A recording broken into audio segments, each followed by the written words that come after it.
Those attending today. Let me start with the easy questions. Metro. I'm sure you're very familiar with the Greater Dublin Transport Strategy in draft format that was presented this week. And while having read it and been briefed on it by the NTA, I know the headlines that say Metro deferred for a decade are not true. What isn't clear is that there's any timeline at all. And I suppose my question is, Mr. Spratt, is when this goes to Cabinet for a business case, will a timeline be attached? And what is that timeline? Because this week the NTA were unable to give any indicative start date for construction or any indicative start date for operation. Thanks very much, Deputy. Before I get into the specifics of Metrolink, I think it is important that I just recall that we do have the revised public spending code, which makes sure we get maximum value for money out of all of our capital projects, revised as a result of some pretty bad experiences with some pretty big capital projects.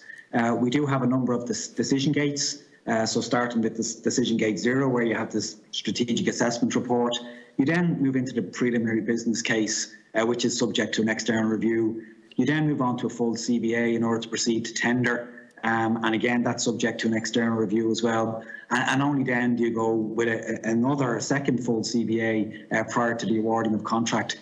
That's all really, really important in terms of making sure when we're spending, in these cases, billions of taxpayers' money, that we get our decisions right. That public spending code and that process, it really does guard against cost escalation. And it's really important that we go through those processes and find ourselves explaining that this side of procurements, rather than being the other side of procurements, when we're in a lot trickier situations in the event that public spending capital projects go wrong. So this code is really, really important. It's very welcomed by Secretaries General and government officials. It guards against cost escalation. It sets out by making sure we have really high standards when it comes to business cases, by making sure that we have persistent challenge throughout the projects, by making sure that we have independent and rigorous challenge right throughout projects as well. And there's a really strong focus in the public spending code on governance and delivery. And therefore, we're able to emphasise the front-end decision-making, and we're able to really get the cost estimation right, really get benefit projections right, get the delivery schedules right. And this is why I'm emphasising this, Deputy. So the delivery schedule is really, really important, as is the procurement strategy. And if you get the cost estimations, the benefit projections, the delivery schedule, and the procurement strategy right, well, then we don't have implementation difficulties. We don't have asks for extra tens or hundreds or even billions of euro, and ultimately we don't have failure. So really, really important for me to set that out. When it comes to the scheduling, yes, we are still at early stages when it comes to the Metrolink. We're at the preliminary business case stage. So the preliminary business case, it has been received by us. We are reviewing it at the moment, as is required under the public spending code. And once that review is complete, it will be submitted to the Department for Public Expenditure and Reform for their technical review. Mr. Spratt, my question was, Mr. Spratt, does the business case that you'll put to government include a timeline? Because the NTA appeared to have no timeline applied to the project. Now, I don't know whether that's because they're afraid to be bound by timelines that they project, or whether there's no timelines at all. But from a transparency perspective and a public spending perspective, surely timelines are essential as part of the business case. Yeah, the timeline that we will be coming forward with will be around moving to the next stage of the public spending code and the next decision gate. It'll also be around moving into planning. And I'm sorry for emphasising this, Deputy, but it is really, really important. In order to guard against all of those bad things that happen to big public procurement projects, we can only move through the decision gates one gate at a time. And it's only when you come through the final decision gate 3, with the full CBA to award the contract, it's only then that you will have sight on when the project is likely to go into and start construction, and when it's likely to complete construction. So yes, when we go to government, we will have a timeline. There'll be a timeline around going into planning, and it won't be the finalisation of the construction of the project. The difficulty with that, Mr. Spratt, is that the NTA have consistently missed timelines in advance of the first gate. So in 2018, there was the emerging preferred route, and it was indicated in 2018 that the railway procurement order will be applied for in 2019. That didn't happen. And I suppose the question that many people are asking is, why did the NTA miss that key date of applying for the railway procurement order in 2019, long before COVID came near the place? Again, Deputy, and I'm sorry for emphasising it, but we have to make sure we have all of our ducks in a row. We have to make sure we comply with the public spending code, and our analysis, along with the NTA, in collaboration with each other, is suggesting that the dates that we have set out now are the best dates. I might just ask Gareth around the delays in terms of previous estimates. Mr. Spratt, before you move on, though, you say the dates that we have now. Honestly, after the NTA briefing, many public reps are scratching their head wondering, is there any dates? Because we haven't been given any dates. The only dates we've been given is that it'll go to a railway order in early quarter 2022, which is really welcome.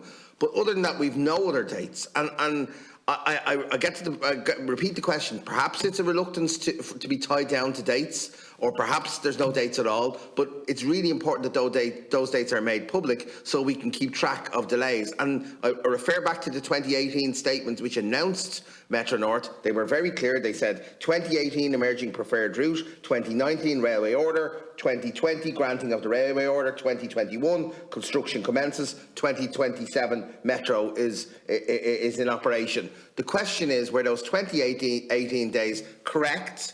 Have they been revised? Why was it okay to publish them in 2018, but it's not okay to brief public reps on them now?